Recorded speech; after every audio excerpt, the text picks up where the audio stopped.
Ayun, shoutout po. Shoutout po mga kalingap. Welcome to my YouTube channel. Ano? At eto na naman po tayo para mag-topic ng isang napakahalagang bagay tungkol kay Kalingap Edo. Alam natin naman na sobrang saya na ni Kalingap Edo ngayon. Napapansin natin sa mga vlog niya, iba ang kanyang aura. Lalo't lalo na kapag kasama na niya ang bago niyang camera woman na maganda na mabait pa. At hindi naman po lingid sa ating kaalaman na kung sino po camera woman niya doon. No? At masayang masaya na talaga si Kalingap Edo sa mga nangyayari ngayon. Diba?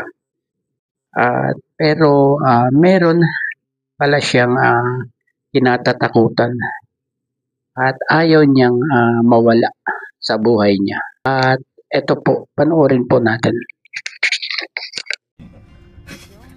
Sa on-cam is Kinatatakutan mo mangyari. mawala yung EDC. Anong ayaw mo mangyari sa inyo ni Biancy? Ano ayaw mangyari? Ayaw mangyari ko ay siyempre ay mawala ang EDC. At ayun po, at nang tanungin siya ni Kalingap JJ, kung ano yung kinatatakutan niyang mangyari. At ayun po ang naging sagot ni Kalingap Edo, ayaw niyang mawala ang EDC. At yung iba nagsasabi, EDC lang daw naman ang mawawala. Pero, oo, EDC. Ano bang nakapaloob sa EDC? Di ba? Hindi lang love team yan, di ba? Kasi pag sinabi mong EDC, Edo saka BNC, no? Yun ang ayaw talaga niyang mawala. Pero hindi lang si Kalingap JJ ang nakapagtanong sa kanya ng ganyan, di ba? Maging si Vincent Calyada, na itanong din niya yan kay Kalingap Edo. At yun din ang naging sagot niya. Ayaw niyang mawala ang EDC. At iba na kasi ang ibig sabihin kay Kalingap Edo nung salitang EDC, di ba?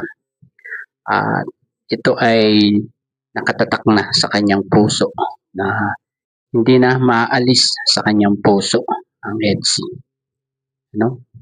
At hindi lang naman siya ang ayaw mawala ang EDC.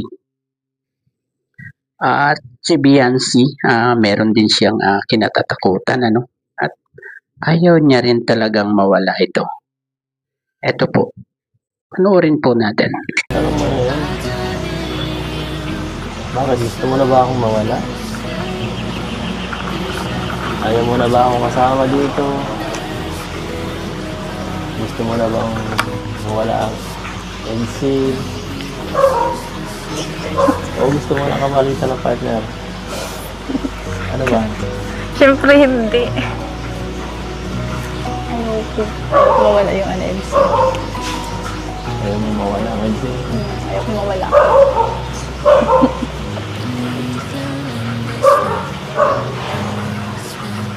Seryoso nga?